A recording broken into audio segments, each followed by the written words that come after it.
Okay mga tol, tungkol dun sa pagkaka-detain ni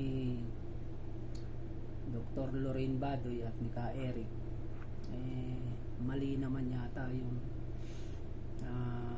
ginawa ng Kongreso para i-detain talaga, ikulong dun sa kinasasakupan nila.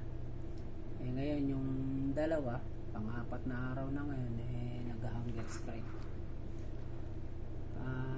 Ang masaklapan nito, parang gusto nilang idamay yung prangkisa ng SMNI. Bakit ba pati ang SMNI ang prangkisa pag-iinitan nyo? Kung tutuusin ang SMNI, talagang lumalaban yan sa mga laban sa mga teroristang grupo, sa mga rebuilding NPA.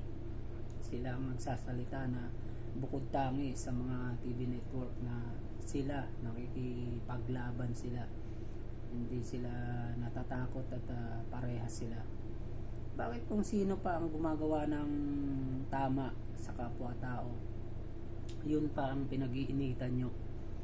Dahil ba nandun si Tatay Digong yung nagsasalita para sa masa, gikan sa masa, may programa siya ron, siguro gusto nyo lahat patahimikin.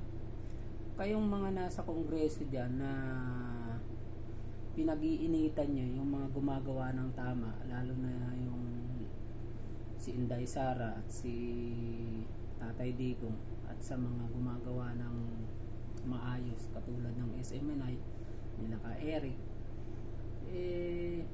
ba't nyo ginaganyan? Kung tutuusin, kung iisipin nyo talaga, alam nyo sa sarili nyo yan na tama yung ginagawa nila. Dahil lang ba sa pera at posisyon, ginaganyan nyo? Ganyan kayo. Sana manindigan kayo sa tama, kasi iniluklo kayo ng taong bayan dyan, namin, kasama na ako ron. Sana paglingkuran nyo ng maayos yung taong bayan. Kahit magkampi-kampi pa kayo lahat dyan sa Kongreso, hindi, ang taong bayan pa rin ang maghuhusga pagdating ng eleksyon. Tandaan nyo yan. Kaya kayo na gumagawa ng hindi mabuti dyan sa politika, hindi kayo mananalo pagdating ng eleksyon. Tandaan nyo yan. Lalo na ikaw, Martin Romualdez, pamumulitika ang ginagawa mo. Aminin mo man yan at hindi sa sarili mo. Sana BBBM mamagitan ka rito, magsalita ka, kasi nasa ibaba mo yan. Kayang-kaya mo naman yan kung gugustuhin mo. Bakit si Tatay Digong noon, pag sinabi niyang tama na yung ginagawa ng may ginagawa ang Senado, ang Kongreso, pag sinabihan niya, nagsalita siya, sumusunod. Sana mamagitan ka, kasi ikaw ang presidente. Kaya nga may nagsasabi, sino ba ang presidente?